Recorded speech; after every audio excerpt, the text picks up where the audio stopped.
지난 이야기에서는 아내를 처음 만나게 된 계기와 여러 가지 현실적인 고민 속에서 결혼을 결심하게 된 과정까지 말씀드렸습니다. 오늘은 그 이후 몇 차례 베트남을 오가며 데이트를 하면서 어떻게 결혼에 대한 확신을 갖게 되었는지 그 이야기를 해보려고 합니다. 저희는 한국과 베트남 국제 부부입니다. 이 채널에서는 국제 연애부터 결혼, 그리고 비자 과정까지 저희가 직접 겪은 실제 경험을 바탕으로 이야기를 나누고 있습니다. 꾸며낸 이야기가 아닌 현실 그대로의 과정을 솔직하게 공유해드리고자 합니다. 본격적인 이야기에 앞서 구독과 좋아요, 알림 설정 한 번씩 부탁드리겠습니다. 저희에게 큰 힘이 됩니다. 그렇게 2달이 지난 2025년 2월경 저는 다시 주말을 이용해 또다시 베트남으로 향하게 됩니다. 국제 연애를 하다 보니 불편한 점도 분명히 있었는데요. 베트남의 일반 국민들은 해외 출국이 쉽지 않다 보니 자연스럽게 한국에 있는 제가 매번 직접 베트남으로 가야 하는 상황이었습니다. 몸이 힘들고 금전적으로 많이 부족해도 그만큼 만남 하나하나가 더 소중하게 느껴졌던 시간이었습니다. 베트남 하노이 공항 출국장을 나오면 기둥마다 번호가 적혀 있습니다. 저는 공항에 도착하면 항상 그 번호를 아내에게 알려줬고, 그러면 아내는 그 번호 앞에서 늘 마중을 나와 기다리고 있었습니다.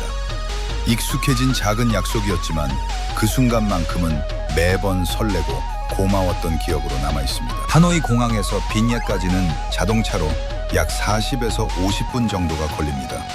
그렇게 집에 도착한 뒤에는 제가 한국에서 가져간 라면으로 간단하게 출출한 배를 달랬어요.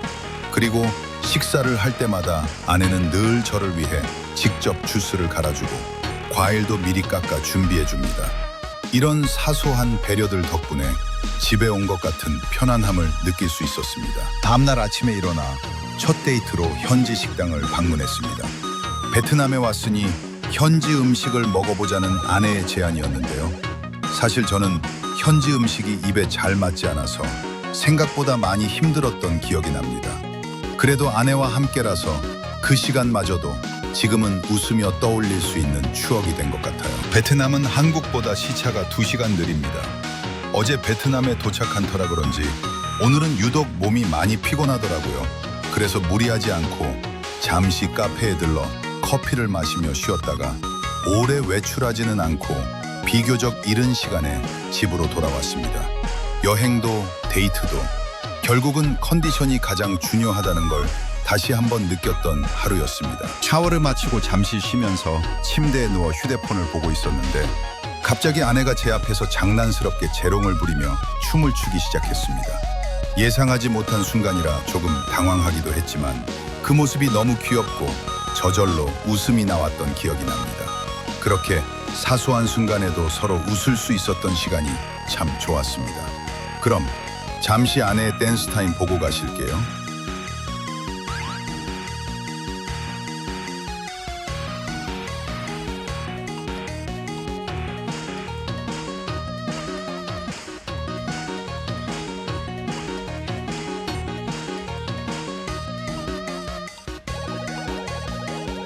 그리고 다음 날 한국으로 입국하기 전날이었습니다.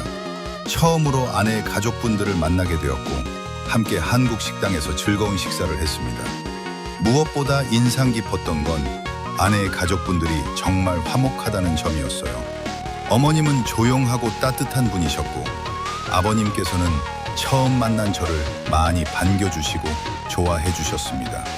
그날의 만남은 제 마음을 한결 편하게 만들어준 소중한 시간이었습니다. 그렇게 다음 날이 되었고 저는 짧은 며칠 동안의 소중한 시간과 데이트를 뒤로한 채 다시 한국으로 돌아가기 위해 하노이 공항으로 향했습니다. 늘 반복되는 이별이지만 익숙해지지는 않더라고요.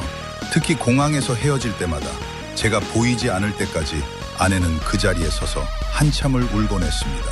그 모습을 볼 때마다 발걸음이 쉽게 떨어지지 않았고 마음 한편이 계속 무겁게 남아 있었습니다.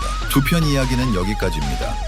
3편에서는 아내가 한국에 오기 위해 얼마나 많은 노력을 했는지, 그리고 한국어 공부와 토픽 시험을 준비했던 이야기를 들려드리겠습니다. 시청해주셔서 감사합니다.